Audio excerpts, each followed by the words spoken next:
भले ही आप मोदी हेटर हैं या भाजपा विरोधी हैं, लेकिन अगर आप हिंदू हैं तो इस वीडियो को अवश्य देखें और अंत तक देखें। नमस्ते, मैं हूं दीपा सिंह। आपने प्रधानमंत्री नरेंद्र मोदी को अब की बार 400 पार का नारा देते हुए सुना होगा। पूरा देश कह रहा है अब की बार, खड़गे जी भी कह रहे हैं। आपको क्या लगता है, ये लक्ष्य जो 400 पार का मोदी जी ने दिया है वो भाजपा के लोगों के लिए है?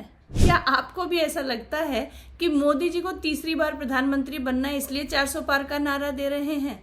तो आपको बता दूं कि 2019 में भाजपा को 303 सीटें मिली थी और एनडीए को 351 सीटें, लेकिन मोदी जी उस वक्त भी प्रधानमंत्री बन गए थे। और 2014 में तो ये आंकड़ा और भी कम था, जहां भाजपा को 282 सीटें मिली थी और एनडीए को 336 सीटें मिली थी। मोदी जी उस वक्त भी प्रधानमंत्री बन गए थे।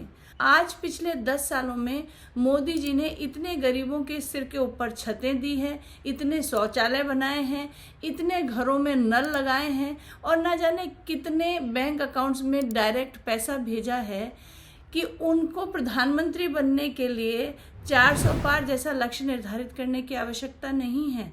गरीब जनता, ये लाभार्थी जो हैं, वो उनको वोट देकर इतनी सीटें तो दिलवा ही देंगे कि मोदी जी एक बार फिर प्रधानमंत्री बन जाएं।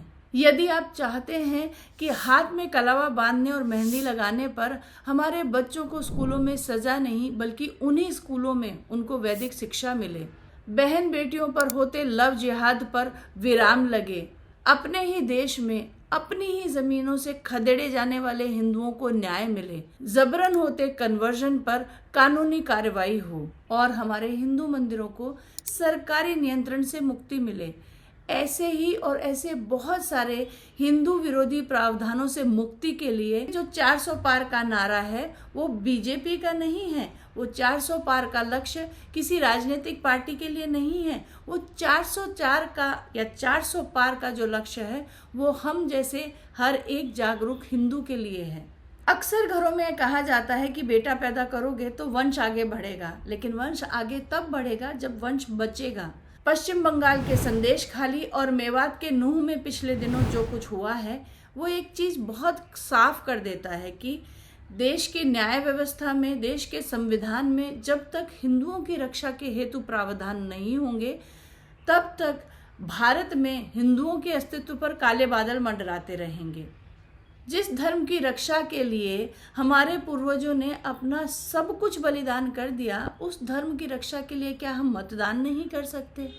तो इस बार एक बात याद रखिएगा कि आपके परिवार का हर एक सदस्य जो है वो मतदान के लिए जाए।